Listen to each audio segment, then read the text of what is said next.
listening to the NFL Draft Bible Podcast Network, part of Sports Illustrated, giving you daily NFL Draft, Dynasty, and Devy Fantasy Football podcasts.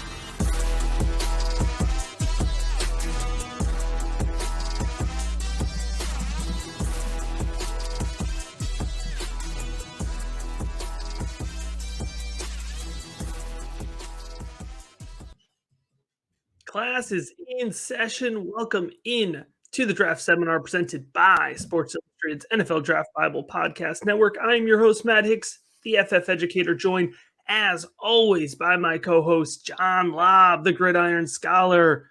And John, today we are talking about a very intriguing quarterback prospect in this year's class, and that is Kellen Mond. I'll tell you personally, for me, it has been a roller coaster of a scouting process. Kellen Mond, so I cannot wait to dig into him. Matt, that's the perfect way to mention it because it is clearly a roller coaster. I'm going to jump ahead, but he has played 47 games at Texas Tech. I have seen a lot of Kellen Mond over the last 4 years. He played his senior year in high school at IMG Academy in Florida before going to Texas A&M. And that one season on campus, he set season records with passing touchdowns, 20, and rushing touchdowns, 18. He was a 4-star prospect by Prep Star and Scout, and he was a number 2 quarterback prospect behind Tua Tagovailoa. That's how long Kellen Mond has been around. He ends up going to Texas A&M, and in 2018, his freshman year, he appears in 11 games, and he actually started 8. So I remember into his sophomore year, the 2019 college fantasy football season, he was one of those players we were interested in. Kellen Mond was an interesting prospect. And he finally took over that job. And he passed for 3,170 yards, 24 touchdowns, rushed for 474, and 7 touchdowns. So we hit the top of the roller coaster. We had ascended to the top. He was the most improved player, offensive MVP, and conditioned athlete award for the Aggies. The junior year, he was not as good statistically, but he did win the offensive MVP and the conditioned athlete award once again. His senior year, he was named the Earl Campbell Tyler Rose Award finalist, O'Brien Award semifinalist, SEC Football Community Service Team. I saw a lot of Kellen Mond over the last 3 years, Matt, and it has been an up and down ride. I'm lukewarm on him. I understand that. There is even an expert out there who I respect who has Kellen Mond at the top of his rankings. I'm a little surprised by that. In my model, in my film study, I don't have him that high. In his career, I cannot argue with what he's done on campus. He's the Texas A&M all-time career total offense, passing yards, passing touchdowns, completions, and attempts leader. I mean, it's been prolific. He doesn't win a national championship. He doesn't get a Heisman Trophy. Lots of up and downs. And there are games where he dominates, Matt. He's looked so good. And then there's other games when we've been talking about him on our college fantasy football podcast. You want to bang your head to the TV set. Like you just do not know what decision he is making on the field. Hey, in his career, he has 1,608 yards and 22 touchdowns rushing. I see the ceiling. I get the athletic ability. I just don't think the sum of the parts are superior to his overall game. I think his overall game is lacking. Matt, what does your film study say? Yeah, absolutely. So I have a lot of games here on Kellen Mond because I've been watching him all the way back from 2018. So I've watched at least 3 games of film every single year for the last 3 years on Kellen Mond because he has been starting a long time. But my fantasy football projection, John, for him is going to be a taxi squad stash. Even in your Superflex leagues, there's upside with Kellen Mond, but there's been upside since the first day he stepped on campus, and that hooked me in originally. But if it's been 3 years and it's still upside, that's not exciting for me. The upside starts with the arm strength. I mean, he pushes that ball downfield 45 yards. He's got a nice zip on the ball in the midfield. He can really push it downfield without putting a lot of extra effort into it. And at times, he could even hit 55, 60 yards. So he's got arm strength. It's not consistently there, but he can get the ball downfield. His athleticism is really enticing. He's a good, pure runner. He's got good burst. He recognizes proper angles to run at. He can execute design runs well. He's got fluidity, and he has nice burst to his running ability. He's got some elusiveness, not a ton of elusiveness. So for arm strength, I give him an 85, athleticism an 82.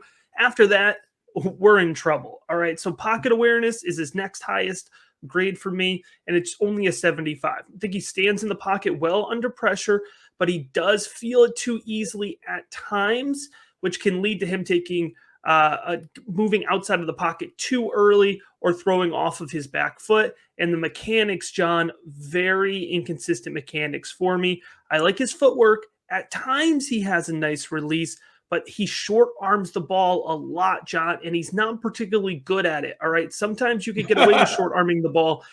He really can't.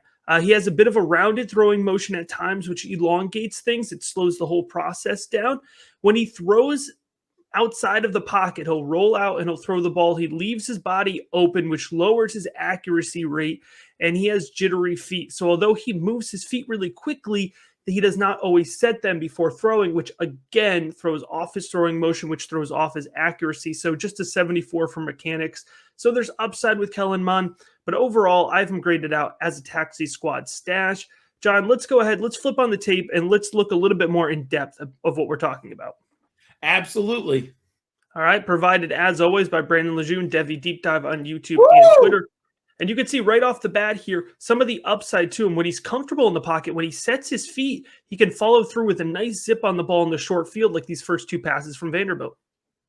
Absolutely. And he's throwing the ball with zip, straight line, right in the middle with defenders all over the receivers. But we are clearly looking at his ceiling and his best throws on tape here. And they're wonderful at times. Absolutely. And you can see here, even on this throw, he leaves his body open, which just pulls that ball just a little bit, and you don't get that margin of error at the next level. So it's almost a film study of two quarterbacks here with Kellen Mond. But you can see that's a well-placed ball. It's a little underthrown, but he does well to drop some velocity off his ball and put good touch on it at times. And here's the deep ball, John. That's looking like a 45-yard ball, and it was really well led.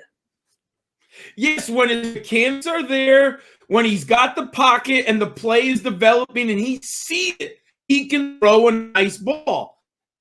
But what I saw consistently was when he's outside the structure of the play call, I feel like he isn't a difference maker or problem solver, Matt. John, how does he look in the production profile? Matt, it's not very pleasant. He does have the 47 games played, so I did like that. But in every other metric, so we're talking about a young man with a long history. You said you've watched 3 years worth of film. The numbers correspond to what you saw. His passing efficiency, only 132. His yards per attempt, 7.1. We saw some deep plays down the field. That is not Kellen Mond's game over a 3-year period. Touchdown interception ratio. He's close to my 3-1, but he's not there at 71 to 27. And Matt, you were talking about short arming the ball. Look at his completion percentage in the modern game, 59%. Those are all very concerning. That's a red flag. I have him as a day 3 late round pick. Now, we're going to find out what the NFL thinks about him. Draft capital. That to me is going to be the final decision maker. My study, your film analysis, we're kind of shocked that he's getting so much attention. I don't think I want him on my dynasty team. I'm not that interested in him. I will say I gave him an escapability score of a B. He does run a nice RPO. He can be dangerous and sneaky in the goal line. He can get some yards on the ground. So there's the dual athletic ability there. I was actually shocked at his final measurements, 6'3", 205. I thought he was bigger than that. The way you read Texas A&M, You look at their webpage, you look at their roster. He was like 215, 218. So he's smaller than I thought. He's improved as a pocket passer. I'll give him that.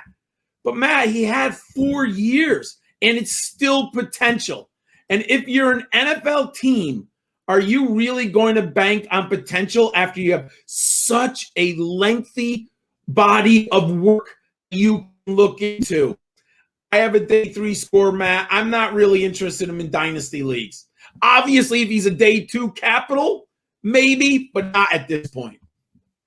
All right, there you have it. Put those pencils down. That does it for this episode of the Draft Seminar presented by Sports Illustrated's NFL Draft Bible Podcast Network. If you enjoyed this episode, please make sure you subscribe. And if you're watching on YouTube, give the video a like.